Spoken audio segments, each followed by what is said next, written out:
आलसियों का आश्रम। एक बार एक राज्य में बहुत सारे लोग आलसी हो गए। उन्होंने सारा काम धाम करना छोड़ दिया, यहाँ तक कि वे अपने लिए खाना बनाना भी छोड़ दिया और खाने के लिए दूसरों पर निर्भर रहने लगे।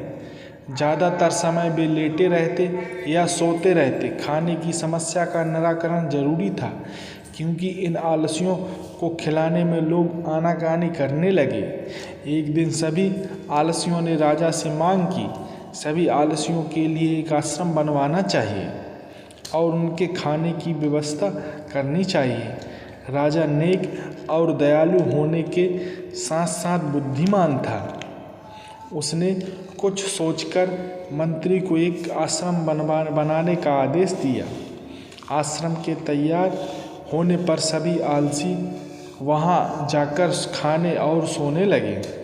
एक दिन राजा अपने मंत्री और कुछ सिपाहियों के साथ वहां आया और उसने एक सिपाही से कहकर आश्रम में आग लगवा दी।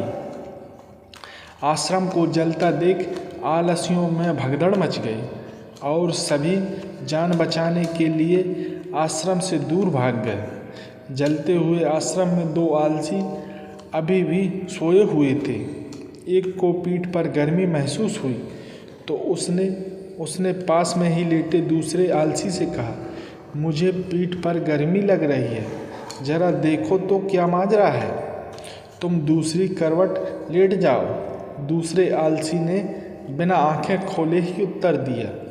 यह देखकर राजा ने अपने मंत्री से कहा, केवल ये दोनों ही सच्चे आलसी हैं, इन्हें भरपूर सोने और खाने को दिया जाए।